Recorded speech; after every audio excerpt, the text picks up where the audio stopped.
إن أحق كلمة وأحق قول يقولها العبد هو الحمد والثناء لرب العالمين سبحانه وتعالى. روى الإمام مسلم من حديث علي بن أبي طالب رضي الله عنه ومن حديث أبي سعيد الخدري رضي الله عنهما أن النبي صلى الله عليه وعلى آله وسلم كان إذا رفع رأسه من الركوع يقول سمع الله لمن حمده، أي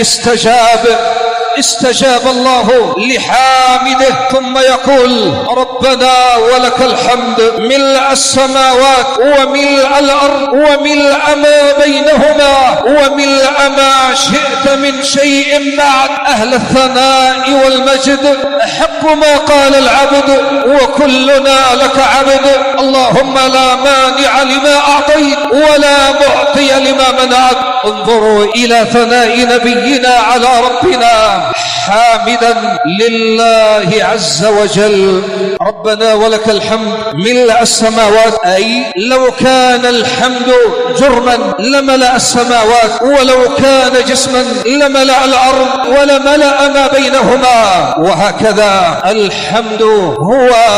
يملأ الميزان. روى الإمام مسلم عن أبي مالك الأشعري رضي الله عنه أن النبي صلى الله عليه وعلى آله وسلم قال الطهور شطر الإيمان، وسبحان الله تملأ الميزان، وسبحان الله والحمد لله تملأان أو تملأ ما بين السماء والأرض. إذا انظر إلى هذه الكلمة العظيمة، لو كانت جرما بل إنها يوم القيامة تأتي